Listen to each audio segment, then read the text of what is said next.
our musician manager or machine panel. Nice name also for a Kraftwerk album, I guess. Here with us are Frank Boder, who is going to be very, very busy with the next edition of the North Sea Jazz Festival in Rotterdam with an amazing lineup this year.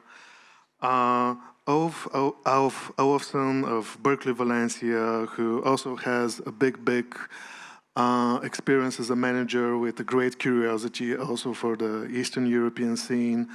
Also running the label Roots and Lambert's Music since the early 90s, I believe. Yeah, great.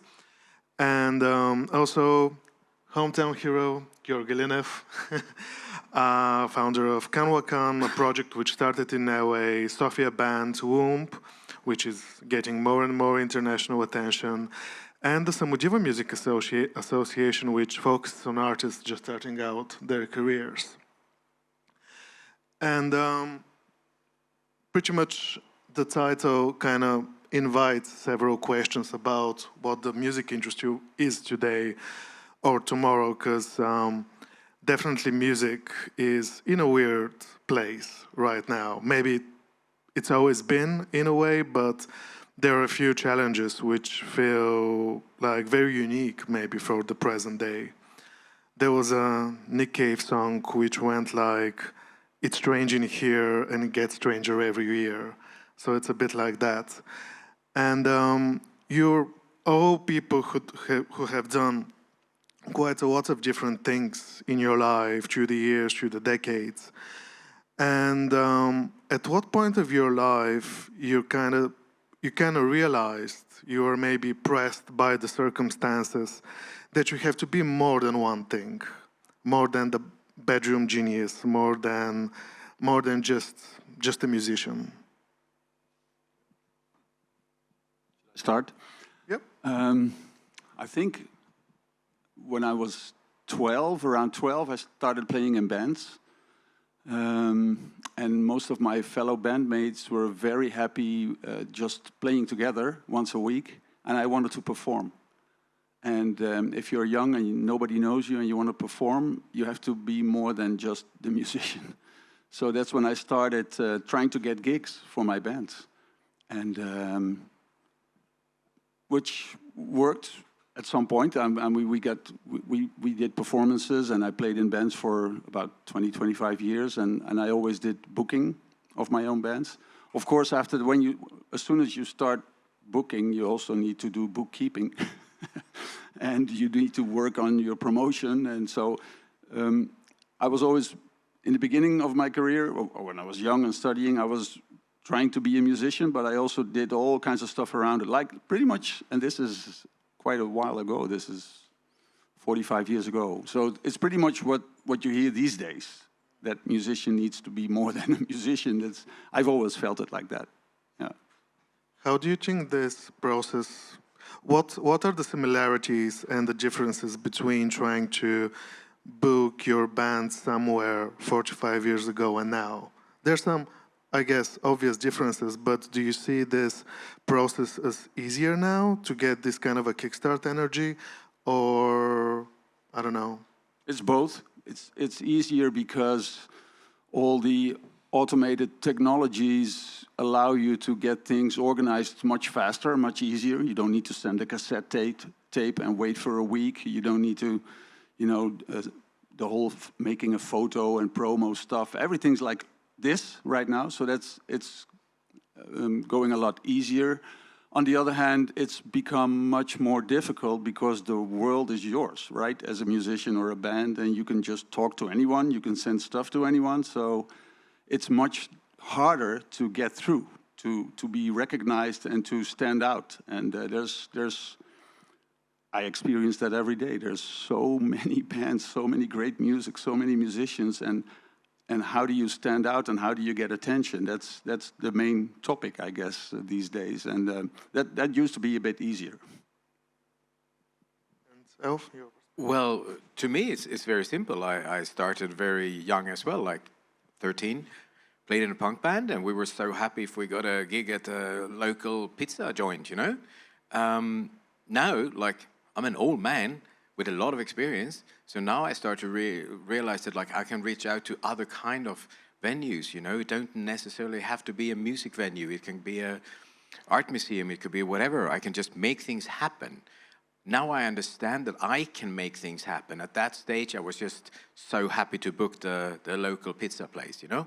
So that is my biggest, should we say, that's how I see the world, you know? With a little bit of experience, then you can just like expand your view on what can be a live venue, what can be a show, and what can be a new target audience. But that's a question for later on, I think. So that's it. George?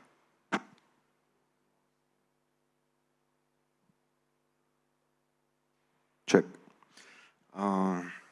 I think, like you guys, I also started self-promotion at an early age when I was playing in bands. But I was also interning at like local DIY punk label, so I was learning early on about what a street team is, you know, which is like kind of a foreign concept now, but people going around and posting flyers on the street and making like MySpace content for shows. And it's something that was kind of necessary within the bubble that I was in then, but not necessarily part of popular culture within that genre of music. But now it is, because obviously social media and 150,000 new songs every day on Spotify, etc. What was the other question? At one point of your life, you found out that you have to be more than one thing, more than just a musician. It was at the point where my publicist, upon me sending him a new song, said that he had a tracker in the email. He said that most publications first clicked on the Instagram rather than the song. And that was it. On the previous panels, I made the point about how sick everyone is from words like content or algorithm, but there are also some other buzzwords which are making the rounds, maybe not in the same dynamic, maybe not in the same context, but a lot of people talk about identity, talk about authenticity.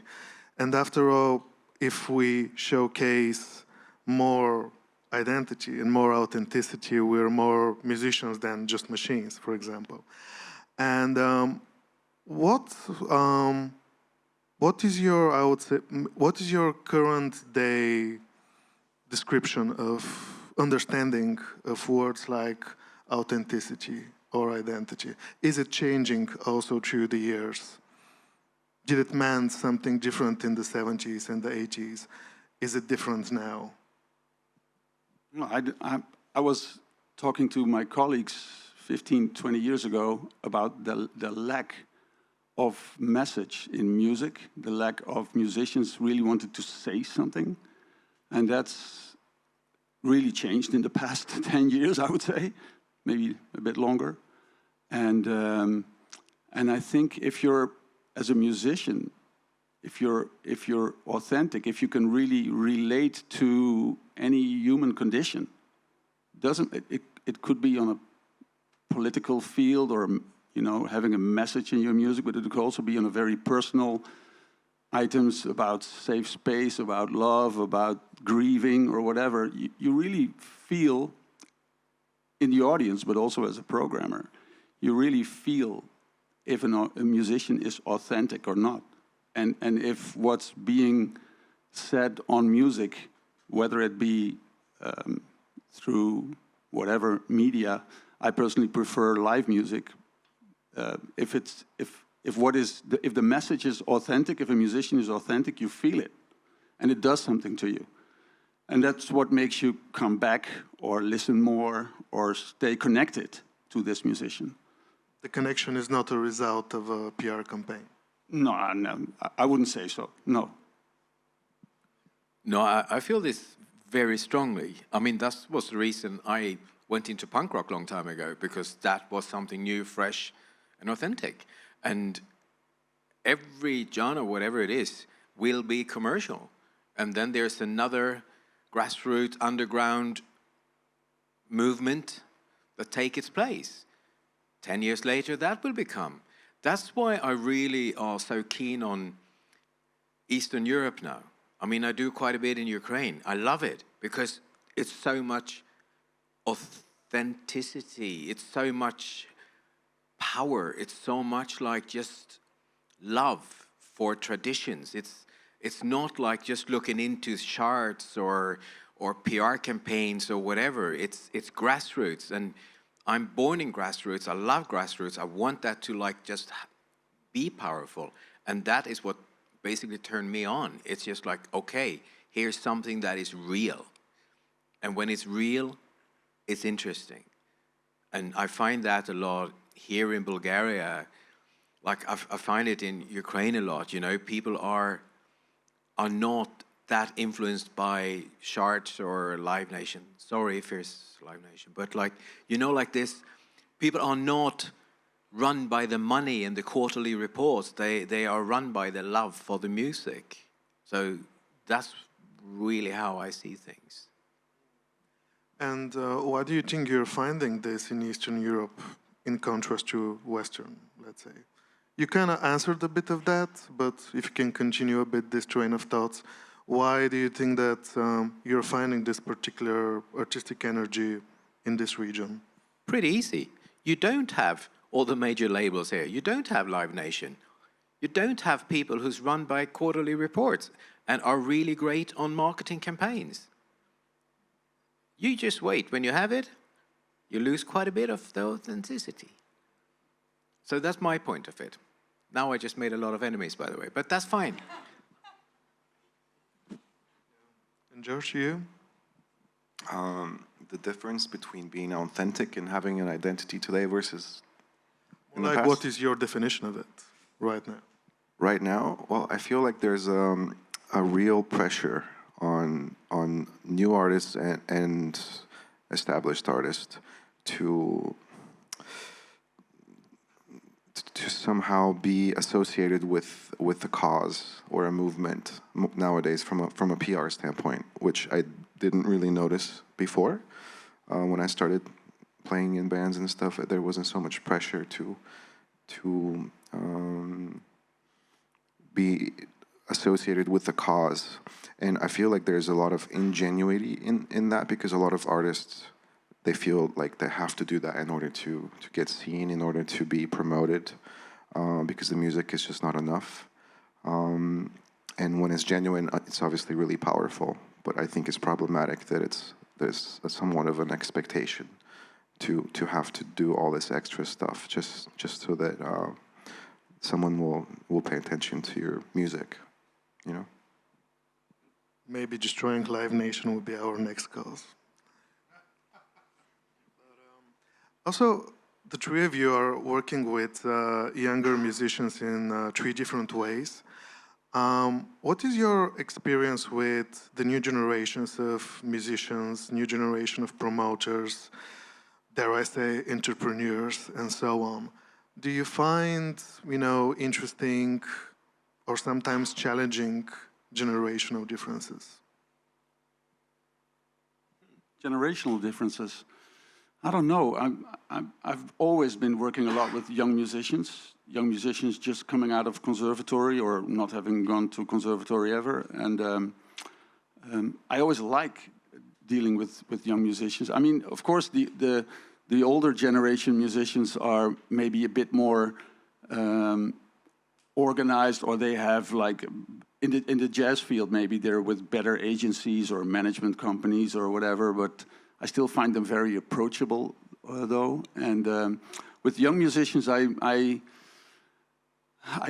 feel a lot of insecurity a lot of times when they're just done with their studies and have no idea how to start conquering the world and how to get work and how to behave themselves. You were trained to do a job, and then suddenly your training is over, and then nobody says, yeah, I have a job for you. So how do you do that? So that's always what I see a lot with young musicians, and I talk to them a lot about it, of how to organize yourself, how to talk to programmers. I don't see that many generational differences, though. If I look back at 30, 40 years ago, Maybe the world seemed a little bit smaller then, but and now it's a lot bigger. I mean, if at North Sea Jazz we book artists from Korea, we've always booked artists from Japan, but there's much more countries now that musicians are performing.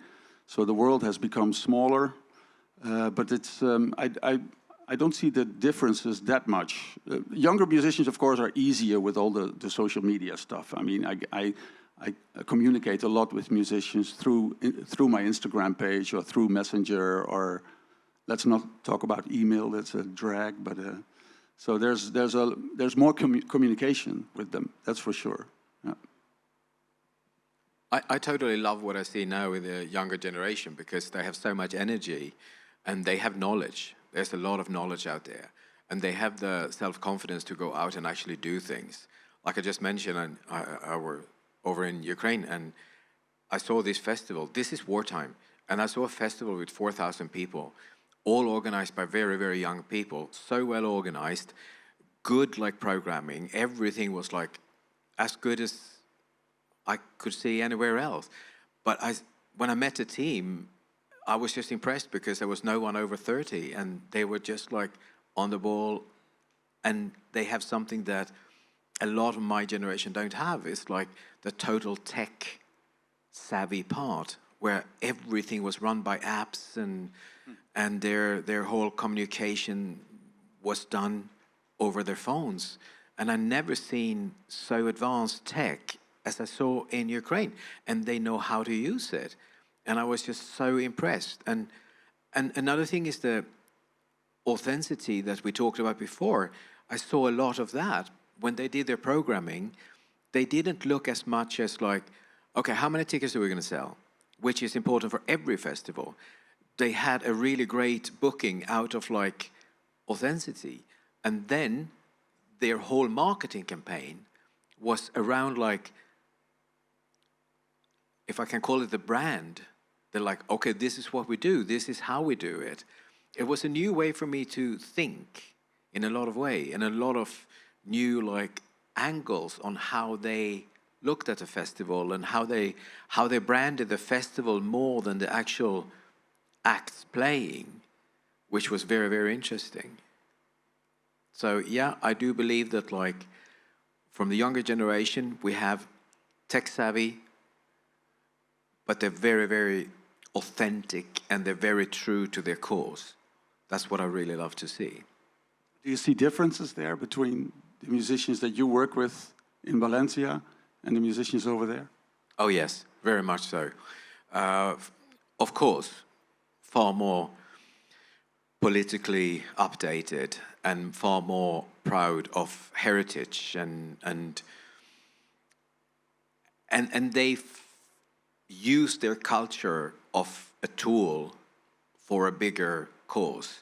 Where like we in Spain or Sweden, where I'm from, we look more like music is entertaining, or it could be like, how should I say, like angry, you know? We're angry on things.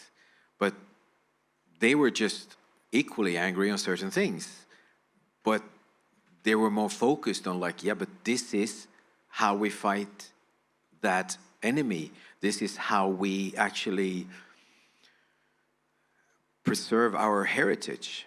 That was so important for them. So really, what I saw was like a total different angle, and I was so impressed. And the other one was like all the musicians, they didn't look at charts. They didn't look at like whatever. They just looked at, this is what we do, and this is what we love to do, and this is the reason why we do it.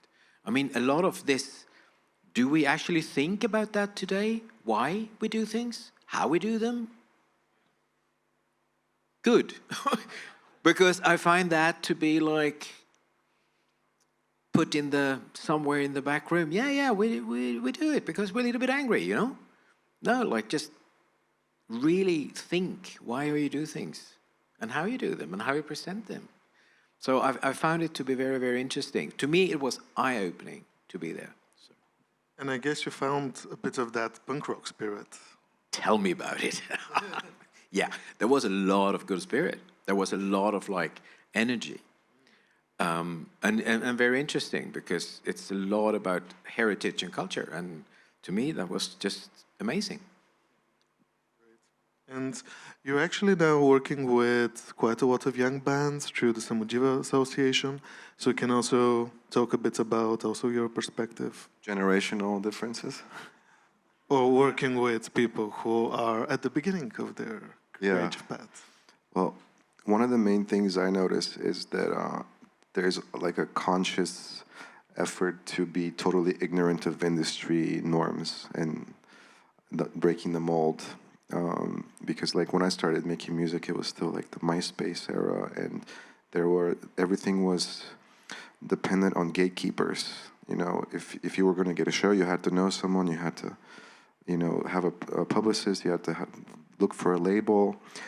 There were so many narrow pathways, whereas now, you know, it's much more open. So it's like access versus noise reality then and now. So back then you had to play by the rules, otherwise the tastemakers or the gatekeepers wouldn't give you the light of day. And because that doesn't exist anymore, I think young people, young artists now feel like they have the power to influence their own scene, and their scene is the one that is driving the market. And they're realizing that, and it's really powerful. Like I had a conversation with a promoter the other day that was like, these kids, they don't make a Facebook event. They don't have a Facebook page. I don't know why. It's such a missed opportunity. But they just don't care about Facebook. They are on Instagram, you know. That's just the way it is. It's their choice, you know. And I think it's just being adaptive, and also for people like us that are used to like things working the other way, we can also learn from that as well. Do you think it's actually good for them, at least for the time being, to be a bit oblivious of the traditional structures? Almost like the look of a beginner. Yeah, because I think they're no longer applicable. So being oblivious today to what was something that didn't really work that well anyway, I think is not a big deal. There are certain things you can take away from it. Like obviously working hard and investing in networking and relationships with people in the industry, I think is something that's definitely should be passed on, because it's a people-based industry. You know, you have to work with others. So, yeah. And also in the title of the panel, there is the thing about navigating tomorrow's music industry, which is basically, I guess, an impossible question to answer, especially in terms of AI, in terms of, I guess, shrinking financial opportunities and so on. Still, if you have any kind of a, you know, prognosis, good or bad, what is it?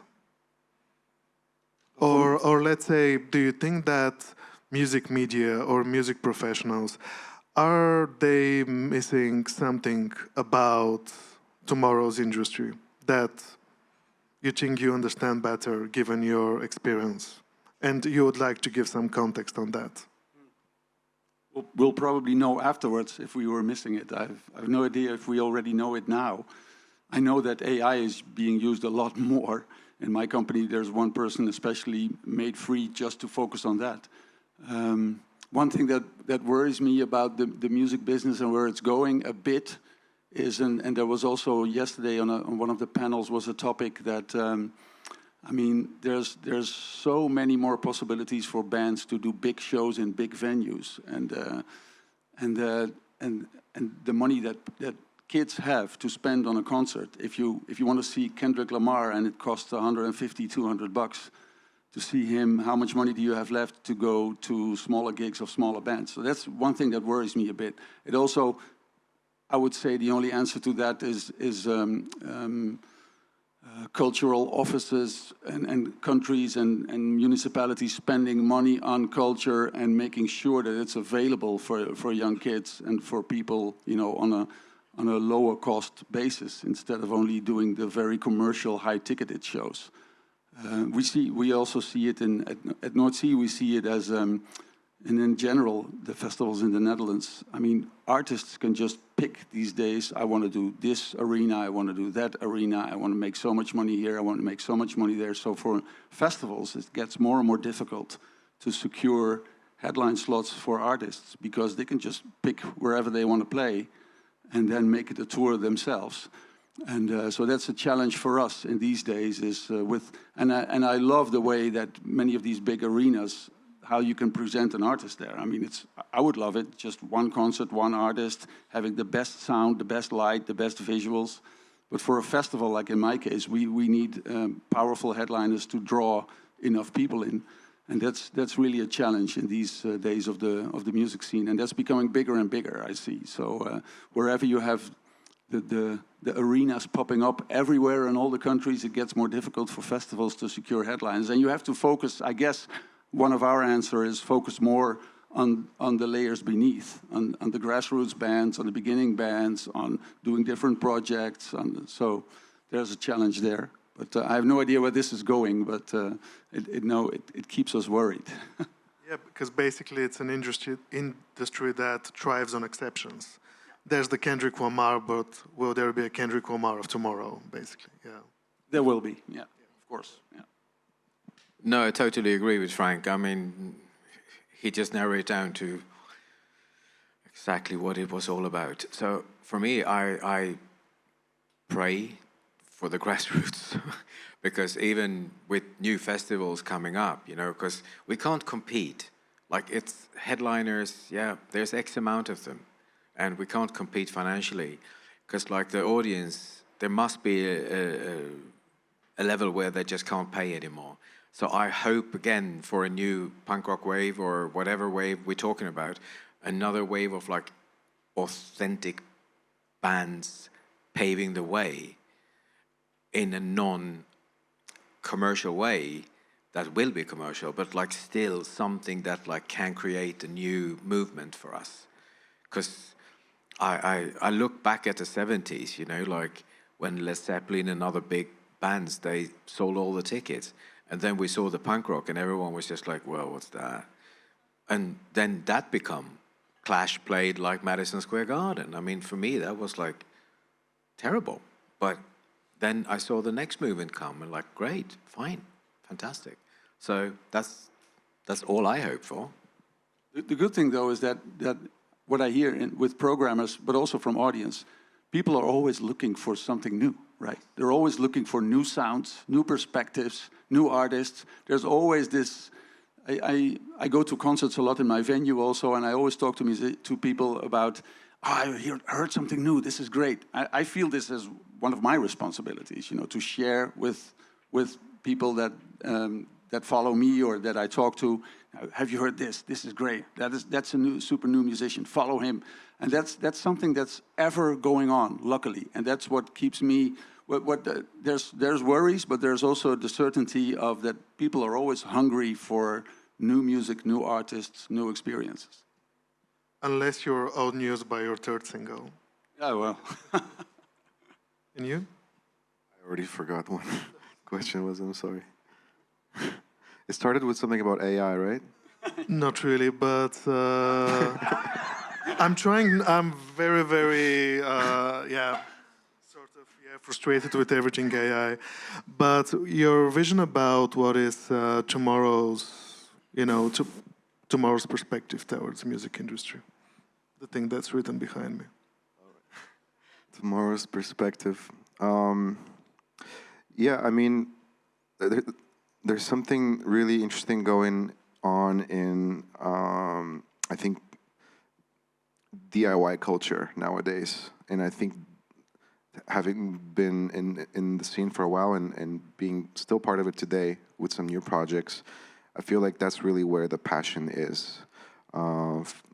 Because a lot of people obviously are tired of chasing the algorithm and promoting music the traditional way. So I think it's all about forming communities. And there's a friend of mine in LA doing a documentary about a new Gen Z music scene where they're abandoning club culture and they're doing backyard concerts.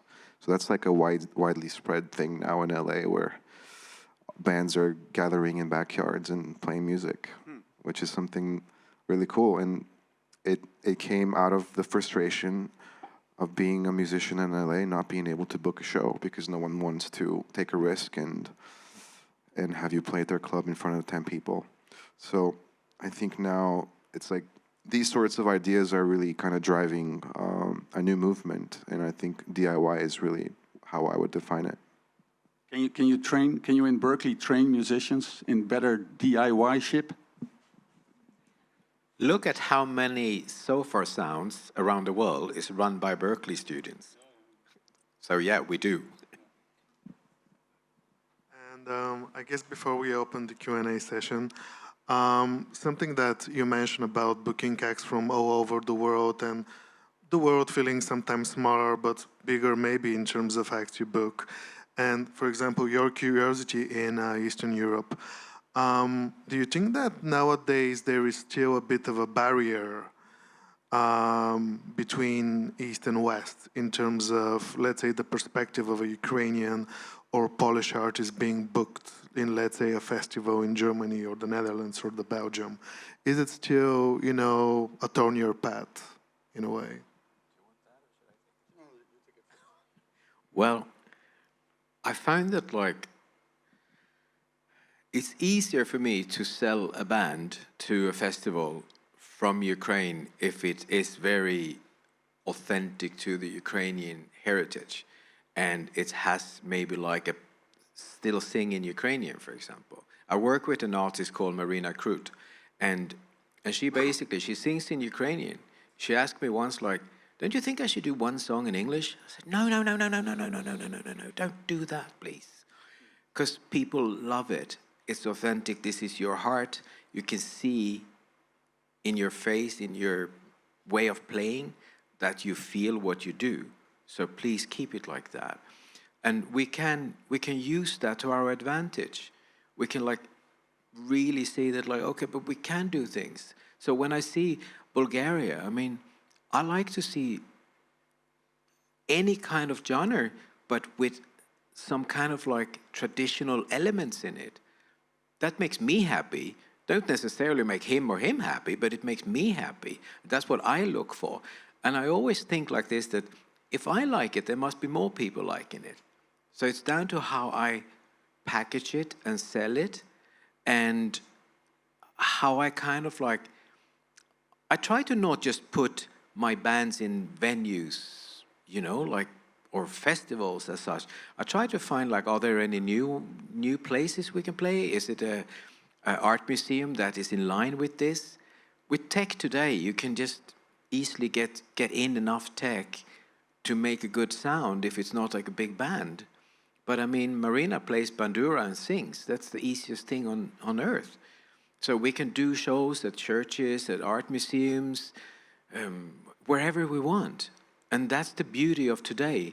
Tech is there, promotion, we can use that with like all the new social media, whatever, we can reach our target. So instead of thinking like, how can I get 2,000 people out here? I can think, how can I get 200 people out globally on 10 shows? And I can like base and build my shows around my artist and the target group I can see. Because a lot of people, they not just like music, they like culture. They like whatever. Like it's, I want to reach them, you know? I want to reach them. Because they maybe they do go to Beyonce's concerts and stuff and pay $1,000 or $2,000 for a ticket. But I want to reach people who kind of is interested in culture and don't mind to spend $30, and then they go in and they buy the merchandise. We sell so many CDs now, for example. I mean, I guess that half of the people don't even have a CD player, but they want to have something with them. They want to read the lyrics. They want to like have a connection, the same way as we did with the vinyls like 30 years ago. You know, we wanted to have that physical product. So I see that we sell more merch than ever. And again, the merch has to be as authentic as the artist. People are, I say that all young people, they have a bullshit detector. They know when people try to sell shit on them. And I think that is something we all should learn.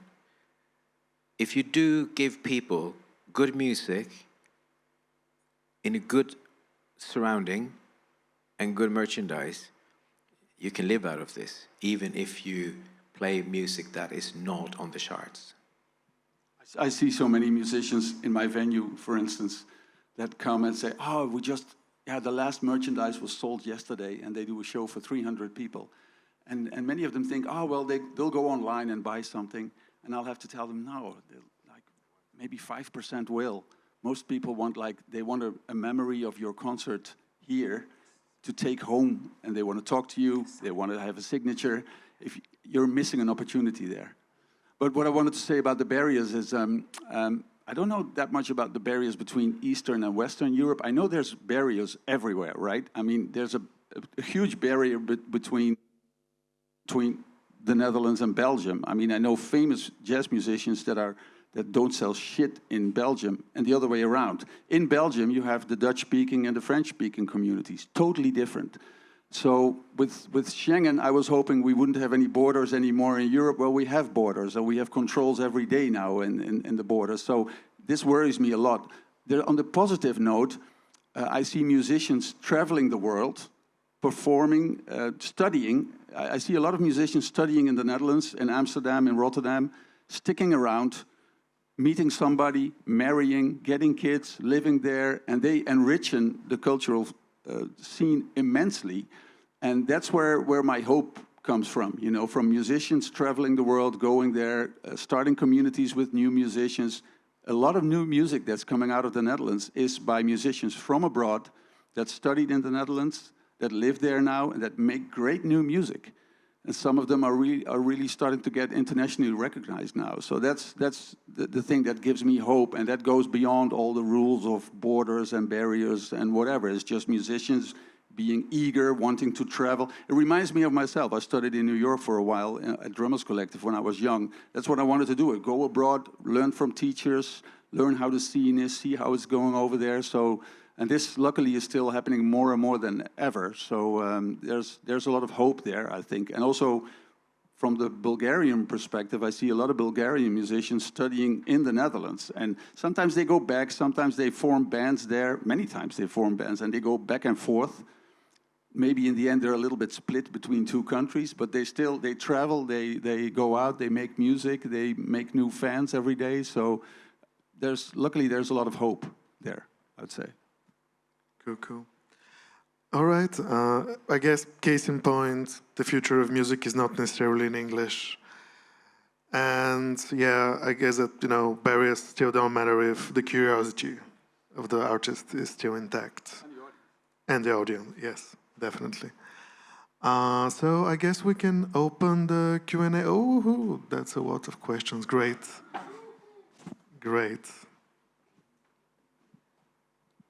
Okay, hi guys. So maybe just to dive a little bit deeper on that same topic, because obviously you're familiar with what is happening here. I'm a musician from Bulgaria. We played on the stage yesterday.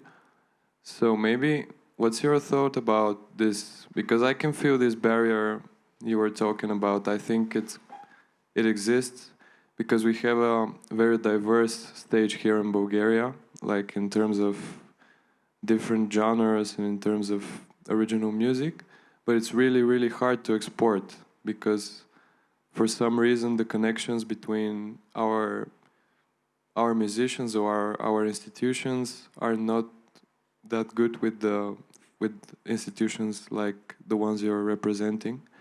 So my question would be like, how do we as musicians reach institutions like North Sea Jazz, for example, or your label? Like, what do you expect from us because I don't know, I've thought many times about like, okay, I made this demo and I want to send it to ECM, you know, because it sounds like something they could like, and I'm like, yeah, but they wouldn't even look at it, you know, just sending an email or whatever. So my question would be about the approach. What do you think the approach should be from our side to be able to export more what we do and to reach out to bigger institutions that we maybe are even a bit afraid of, I would say? Yeah, I have to be very honest there and say that don't expect too much from sending out demos and emails, unfortunately, because it's from a programmer perspective, and it's not the same. It's comparable with the past. In the past, after North Sea Jazz was over, we would still have 3 boxes full of demos, CDs, cassettes, albums, whatever, that we didn't have the time to listen to. And it's physically impossible to go through all the emails that you get and all the messages. So unless you hear back from somebody, assume that they haven't read it, not that they're not interested. That's a different thing, because they might be very well interested, but they just haven't had the time to read it or to see it. For me, personally, there's not that many times I book an artist from a demo or from listening to it online. I quickly move to YouTube to see something live, but I really prefer to see the audience response and to see a live show. So for me, showcase festivals, showcase events are extremely important. And in our company that produces North Sea Jazz, we do several big festivals in the Netherlands. In total, we're a small booking team for North Sea, but we're 18 or 20 people that book all the festivals. We do nothing else but travel the whole world just to go out to showcase festivals, to meet musicians, to talk to managers, to talk to agents. But the most things that we book is that we saw somebody play live. So I would, as a musician, really invest several years in playing showcase festivals like crazy, just going out and do your work and invite people to come over, but don't expect too much coming out of sending demos and stuff, because the personal relationships, what Georgi was talking about, are really important, even with labels and everything, but it's about being seen and heard live, I would say, or about relationships from events like this, or other kinds of events, but I wouldn't invest too much time in just. It feels to me always like a mailbox on your door, which would say, "Please send all your stuff in," and you just don't have time to go through piles like that. So that's a difficult path. Maybe anybody else would. No, Frank, totally agree with everything. We want to see things live and see that it works. On the same time, in my personal opinion, pay a lot of attention to the social media.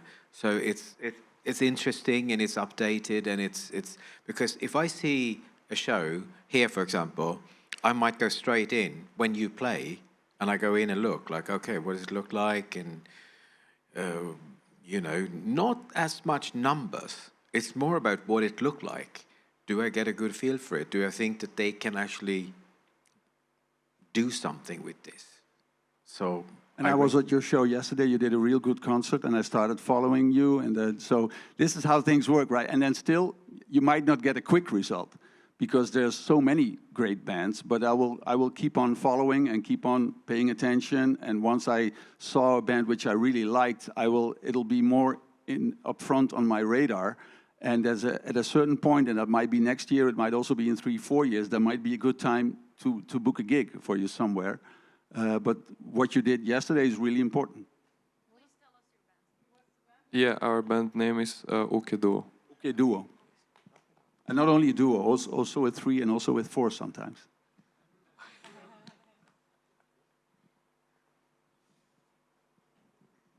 It's like a really interesting discussion that we're having right now, especially speaking about the future of the music industry. But I was just wondering, is there a music industry in Bulgaria at all? Because I've been involved in music journalism since the late 1990s, and I have seen labels, I have seen concerts, I have seen promoters. But over the years, I don't see anything happening properly in this country. And it's a very hard thing if you're a musician in this country to actually do something. Like we've never ever had somebody actually moving abroad and doing a big name, a big career, apart from some people doing something relatively small, like let's say Naso Ruskov and his bands over the years, or some others. And if you take a look at the festivals in this country, like for the past 25 years, they have always been oriented to audience of 45 plus, so that the promoters are really sure that they will be able to sell enough tickets to pay for these bands that have been very famous, let's say 30 years ago.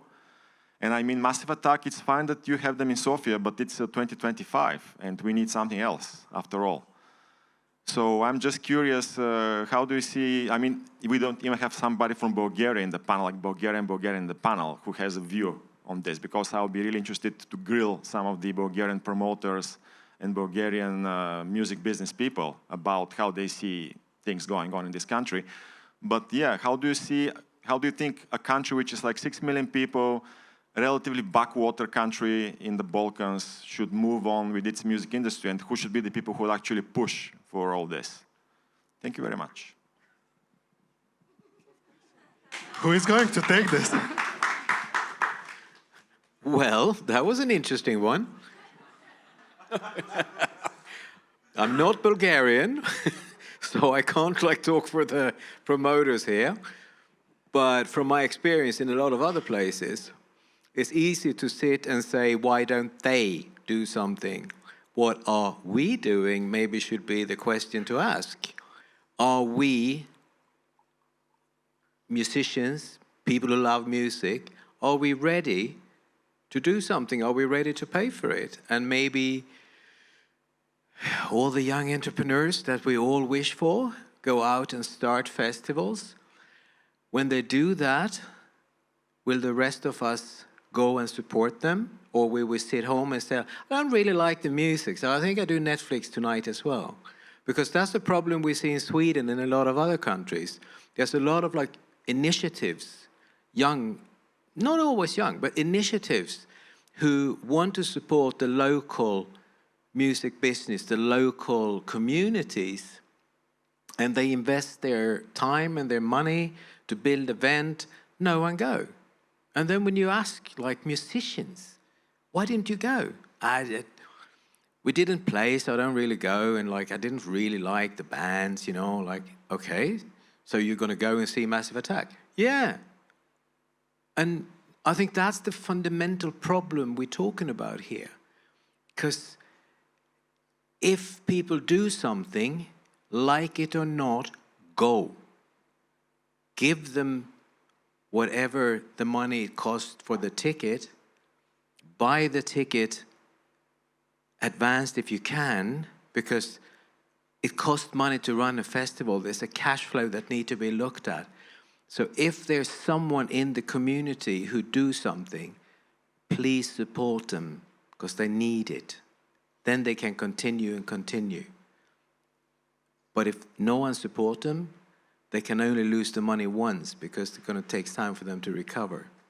So please, like, look around you and say, can we do something together? Don't for 1 second think that the promoters, the established promoters, gonna save your ass, because they run companies, they need to pay for a lot of things, and they're gonna put on events that sell tickets. Look at the local grassroots and see what you can do. I guess that maybe you should also add a few words on this, as the Bulgarian on the panel also, and as someone who actually had a few projects which had an international exposure, especially with playing Groningen, playing 2 European tours, a third coming up. So, do you think that maybe, I guess, to rephrase the question, maybe is there enough structure locally to put on, send an act on some sort of a route that would more international local exposure? route or an international route? International as it gets. I mean, to kind of answer his question about Massive Attack and all that, I feel like obviously everything is market driven. So there's quite a few promoters here that have brought a lot of cool bands lately. I feel like that I haven't seen coming to Bulgaria regularly, and not just Massive Attack, but like Air and Boy Harsher and The Smile last year, and Nick Cave and King Lizard and the Wizards. What was King it? Gizzard and the Wizard Lizard. Yeah, which played 3, not 1, not 2, but 3 shows in the in Plovdiv's Antichen Theater, which is no small feat. I mean, many big artists. Sold them out? They sold out. Many big artists have gone there and not even filled the place with one gig, and that's an Australia band that has like 30 albums or something, and they've sell out three dates in Bulgaria, out of all places. So I think, to me, that is pointing out that there is maybe a little bit of misunderstanding of what the local market wants, and there's on one end the consumer wants to see something, on the other end the reality of what people are willing to pay for is another thing, you know, and sometimes you get surprised by that.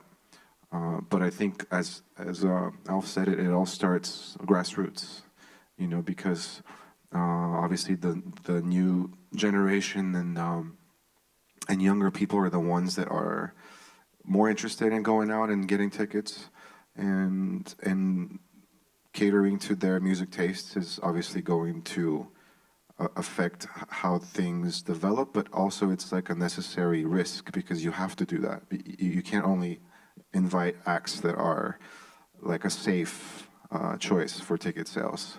You have to kind of mix in both. Like Sofia Live Festival had, you know, also a band called Shame, which is from the UK, and they're like a post-punk band, and they're quite like Gen Z oriented. So it's like a mix of, you know, the big ticket items and more like alternative, smaller acts.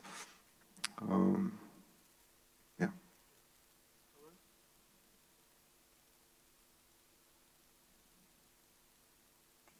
Hello, my name is Evgeny Shimkov, and I'm from Russia, but now living in Bulgaria, a jazz musician, studying here. The question to Frank more about North Sea Jazz Festival. Do you like the program of past North Sea Jazz Festivals? And if yes, why? And if no, why? Do I like the program? The program of North Sea Jazz Festival. Of my this own year. festival? Yeah. I'm the biggest fan of my own festival. I walk there, I walk around like a baby or like a kid in a candy store. So I would, yeah, please check it out online. I like it a lot, and we're pretty much sold out for all 3 days. So I'm very happy about that. But I'm mostly always very proud that we're able to mix big headline acts like Mary J. Blige or Gregory Porter or Diana Ross. But then you'll see every day, you'll also find 20, 25 pretty unknown names. And that's a thing that works really well with North Sea, is you pay one ticket, you wander around, and you get surprised by a young local band from Rotterdam or Amsterdam that you're really into. So that's what makes me mostly proud of our festival always. Yeah, sorry, I was there 3 times in North Sea from 2015. And for me, now, it's a subjective opinion, but less huge names, less huge jazz names. So just we were able to do Stevie Wonder, Prince, like these kind of artists in the past. This year, it's unluckily we were not able to secure Stevie Wonder because he only wanted to do concerts in England. But it's the thing that I was talking about with the bigger venues taking away the attention from the artists for doing festivals like that. That's one of the main challenges that we have. Luckily, we're still able to sell out every day, so far so good. But this is one of our big challenges: is securing enough good headliners for the festival for every year. Yeah. May I ask one more question about North Sea, and maybe it's difficult. What is going with jazz and with jazz festivals? What do you think? What they were before 10, 15 years and now, and what is going to be with the jazz festivals and with jazz? The direction of music on festivals. Thank you. Obviously, at North Sea, there's some pop music. We always try to program it as pop music with black roots, black origins, a lot of African, Brazilian stuff, a lot of soul, funk, hip-hop music that comes directly from African origins. So for us, that's a really important direction. In general, I would say in the Netherlands, there's quite a lot of jazz festivals going on, and more. And luckily, we didn't really touch on that topic, but I would say that jazz music and jazz musicians are very good in adapting to new situations, responding to current situations in the world, to politics. Of course, they're also, for jazz musicians, there's always a challenge of making enough money and having enough gigs, so they also need to teach. But I'm very confident that for the jazz scene is very lively and active, especially in the Netherlands, in cities like Amsterdam, Utrecht, Groningen, my city, Rotterdam. There's a good scene. There's not that many places to play anymore, but still quite some. And there's, I mean, we've seen this from the Corona period where we did this terrible streaming stuff, going in your living room, checking out live concerts, which was something better than nothing, but didn't work at all. And luckily, after the COVID period, we saw that there's a huge demand from audience to be in the same room as a musician. And that's what we really experienced in those years and after those years, is that there's a need for musicians to perform for an audience, and for an audience to go to a concert where a musician is in the same room. You can talk to him afterwards. You can be there in the space. And that's such a positive thing for me to have experienced that, because how much I love all the modern technology, and I love streaming concerts like for any kinds of use. I mean, I love KEXP, I love Tiny Desk. We use it all the time to check out new bands, and it's really important. But in the end, it's all about a live show with a performer on stage and an audience in the room. And this is what I see. It's still blooming and going very well in the Netherlands, but actually worldwide always. So I'm very positive about that.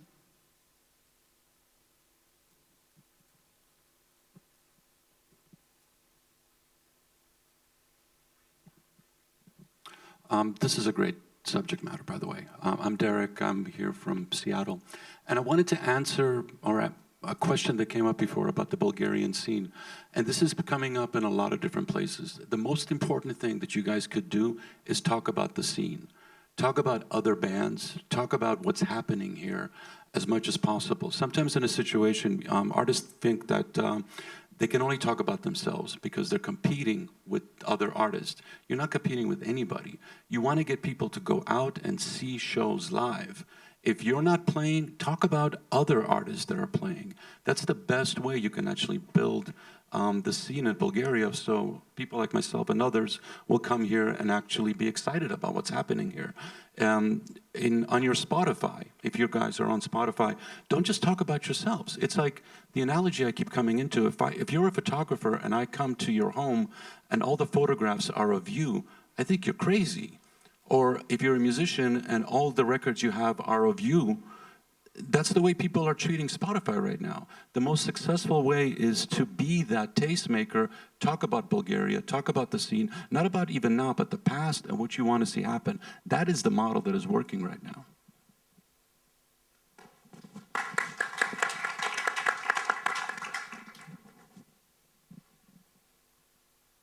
Hello. I want to ask a question regarding like DIY music promotion in social media.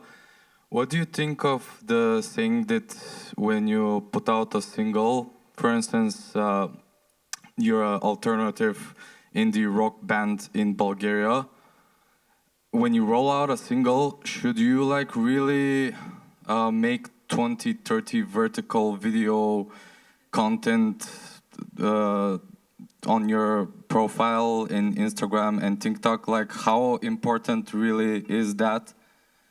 And one thing I noticed when me with my band, which is called The Lefties, by the way, you can check it out, when we've experimented with making like more content, let's say we put out 2, 3 reels, 5 reels around one single, and with every next one, we seem to be getting less and less traction and less engagement, which is in contrast with what I hear in the on internet regarding music promotion, that you should really like max it out, like 20, 30 reels, like span. What do you think about that? Is that for me? I think that the jazz musicians are doing better by not doing this, maybe, so... I don't know, man. I think Thundercat's doing pretty well with the reels. I remember him when he was Steven Brunner and he didn't have pink hair. and he didn't know Flying Lotus that well.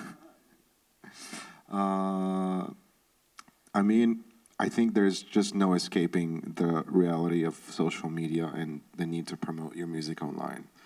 And you obviously are not very passionate about reels, and that's okay. But maybe someone else in your band is. Or maybe they have like a little brother or a sister. And I think it's just about figuring out ways how to get your people together, and it's like washing the dishes, you know, you just gotta do them sometimes. Gotta get that reel, bro, and post it. Maybe it doesn't have to be 20 reels, but maybe it could be one really good creative reel that just gets like a domino effect of interest, you know, and it's just at the right time. Like you do a teaser, then you do like a story, then you have like a TikTok, and you know, just like combining things to work cohesively and doing it with passion. Because if you don't like doing it, it's just pointless, right? So if you can't like get into that, then find someone in your world that can, and that's where I am personally at now, because I also don't like doing that kind of stuff. So I'm just looking to pay friends that actually enjoy that and have them do it for me. You know, I think that's the only way, really. Just like Frank was the bookkeeper of your original band. So.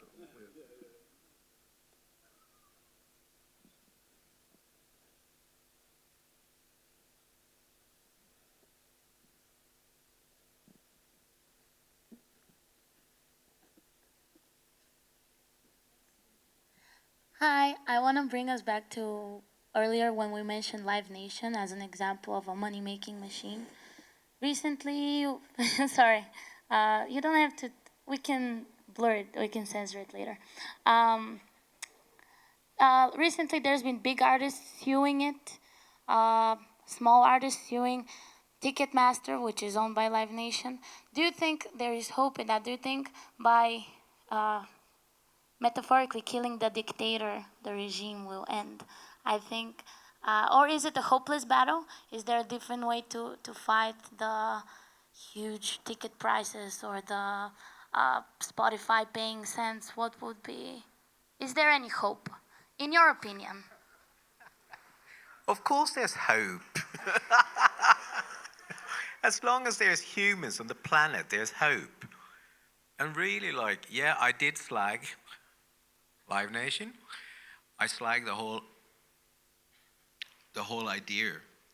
But what I said as well was that, like, for every big music genre that becomes super big, there's always like a grassroots that's coming up. And we see the same with like Ticketmaster, you mentioned them. Yeah, but there's like plenty of other options that you can use, like as independent. You can use them, like Live Nation, of course, have to use them because they own it, so it makes sense. But if you are like a promoter, whatever, you're a festival, small festival, there's always like a lot of options where you pay far less for the service. So the hope is all around us. You know, there's so many entrepreneurs who see a problem and they find solutions of it. For people like you to like, okay, you start a festival. The first thing you do is to see like, okay, what options do I have? Because you're not forced to use a certain service. You can go out there and it's good and say like, hey, they are good, you know? Like I'm from Sweden and I know that there's at least 3 or 4 ticket platforms that I can choose from. And they're super easy. And it's the same with everything else. I mean, I always want to go back to the grassroots and like, that's where things start, but we need to support it. We need to really support it, whatever it is. And like Derek said before, like, talk about Bulgarian music, talk about whatever subject it is.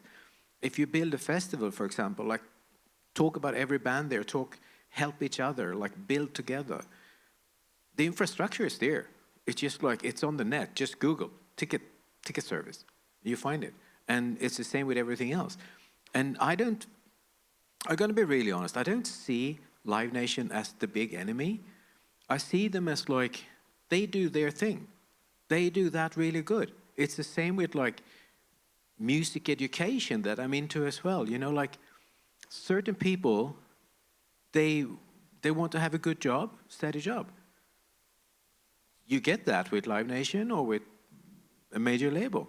Other people, they want to build their own stuff. They want to like see what's there for them. And there's room. I try to educate people to find like where's the gap in the market? How can we fill it? But it's entirely up to us here to support whatever initiatives coming up. I might not like it. For example, of course, like I get offered the so-called guest list on a lot of gigs. I always take, for example, Live Nation up on when they send me, say, yeah, we put you on the list. Yeah, sure. But if you put on a grassroots festival and you said, like, please come, I'll put you on the guest list. No, I insist to pay because I want to support that. And if everyone support, like the band or not, just support it, then you will make an alternative scene. But it's down to us. We can't blame it on the Live Nation, promoters, whatever. It's up to us. We can change. And if I may add something, I've had different perspectives here because when I was young, I was always looking at Mojo Concerts in the Netherlands as like this monopoly organization that was able to do anything they wanted in the Netherlands, that it was controlling the music business. Mojo Concerts is the mother company of North Sea Jazz, of Pink Pop, of Lowlands, of Down the Rabbit Hole. Mojo Concerts was once bought by Live Nation. So in the end, Live Nation is my employer, right? So I'm very happy to hear that he's not that much feeling it as the enemy. But what I saw from the inside, when I started working for the company 20 years ago, I don't see this. I know there's quarterly reports. I know there's big tours internationally. I know there's a money-driven organization somewhere. But what I see is an office full of music enthusiasts, of many musicians that are now doing, most of my colleagues in the office play in a band and are organizers or programmers or bookers. Most of the people that do marketing, promotion, ticketing are all music fans, aficionados. The whole company, and it's a Live Nation company, it's Live Nation the Netherlands called Mojo Concerts, is full of music lovers that do their best to organize and to get bands out there, to get performances. Most of my colleagues and myself, we get paid a decent salary for a full job, but what do? We go evening after evening, we go to concerts. We travel the world, we sit in airplanes for 9 hours, we go to a festival on Sunday, and we're back in the office next Monday morning to discuss what we saw and what we did. So in the end, from my perspective, and of course, I'm not a CEO and I don't look at the numbers every day, and as all our festivals are doing well, we probably don't hear too many complaints coming out of Los Angeles. But I see a very healthy company doing its best to help the music scene. And luckily, I also see competition. There's a company in the Netherlands called Friendly Fire, who's a big competitor now, who have a lot of young people in the office who do great with concerts and festivals. They do the Best Kept Secret Festival. They organize concerts in the Paradiso. We have a few rooms in Amsterdam, the Ziggo Dome and the Avas Live venues. They book our rooms to do concerts there. So it's a healthy competition situation, which is probably also a good thing.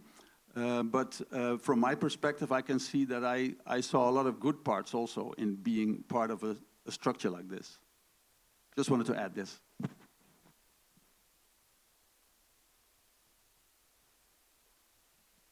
Hi, I'm Lydia. This is not really a question, but it is relating to North Sea Jazz Festival not being able to book bigger artists this year. I just wanted to say that I kind of find this as a development because I find it kind of wonderful that programmers and festivals are brave enough to take a risk and present people that we've never really heard of. I think it's wonderful that we're being able to discover new artists. And I think it's super, super important for artists to kind of materialize their creative thinking because we use social media, we kind of present it already in that way. But I think when you're on stage and you're being able to materialize it, it's just so much more engaging. And I just wanted to say thank you to everybody that, you know, being brave enough to take risks and present new artists is just all we really have. And that's all I wanted to say. Thank you.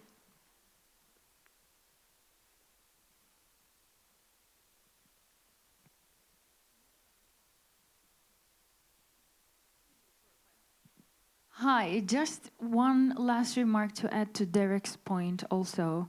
I mean, please don't take it from a condescending way, because, I mean, I'm Turkish, so I know the troubles Bulgarian artists or artists from the Balkans, from the Mediterranean region can have. Please also don't let anyone talk bullshit about your country. Like, this is... This is really important, like, especially if it's coming from big promoters who are the gatekeepers of your region, your country. If it's coming from, I will say, expats who live in your country but who don't know the cultural and political shit that you're going through. So regardless of what, we live in our countries, we choose to stay here, and we don't get out of our country. So it means there's hope. It means that there are some things that we're still able to do and we still can do. And I believe this part of this geography, this part of the world, including Swana and Wana regions, I mean so-called Middle East, we have a different type of resilience, I think. Everything is more difficult here to being an emerging artist, trying to, you know, play in the States, in Canada, in Western Europe. It's just too damn hard, I know. But then again, it gives you a resilience, and then you have this, I don't know, iron skin, so you know actually how to fight. It's just a matter of, you know, promoting yourself well and networking and listening to all these amazing people talk about, you know, the ways to do it. And also a self-promotion here. We have a panel, the last panel, talking about emerging strategies for, export strategies for emerging artists. If you're interested, come by, because there are amazing people. So, I mean, thank you very much. And I just wanted to add that, because I cannot, you know, handle people talking and like, Bulgaria is fucked up, this country is going bad politically. Yes, we're having corruption everywhere, and, you know, the world is in crisis, but we still fight, and we're here, and I think we're capable of doing more than what we think we can do. So just wanted to add that. Thank you. Thank you so much for this. Yeah, and I guess the time is up, maybe? Right? Great. Okay. Well, thanks so much for... Well, I didn't really mean to sound it that way, to be honest. I had a lovely time with all of you. Thanks so much. And stay for the next panel, Steve.